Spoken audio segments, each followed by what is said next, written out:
Bienvenidos a este piso que está ubicado en la calle Ribera, en el centro de Valencia.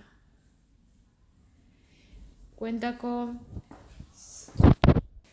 84 metros cuadrados y 78 útiles.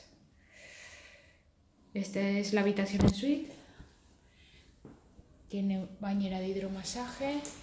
Tanto el salón como esta habitación dan a la calle de acceso, a la calle Ribera. Ahora os enseñaré las vistas.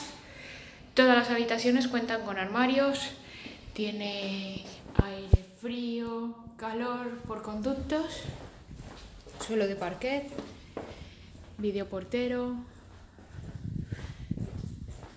Es una casa que tiene instalación de domótica, solo habría que activarla.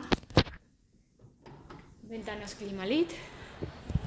Y como podéis ver, ahí tenemos la plaza del Ayuntamiento de Valencia, a menos de una manzana, y allí tenemos la plaza de toros, o sea que es súper céntrico.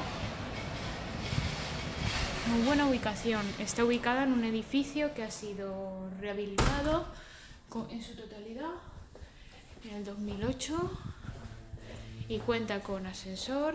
Esta es la tercera planta. Y esta es la habitación más pequeña, pero también con su armario empotrado, es una individual. Tiene en total 3 habitaciones. Un segundo baño de servicio para estas 2 habitaciones que hay aquí en este pasillo. También con bañera de hidromasaje. Y esta, que es doble.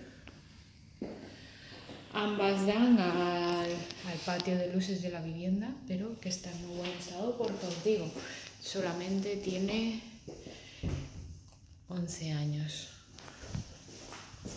La vivienda se queda tal cual como lo estáis viendo en el vídeo.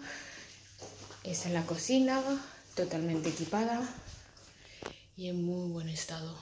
En la parte de aquí atrás tenemos una alacena y el frigorífico. Y esta parte que es el lavadero con su caldera.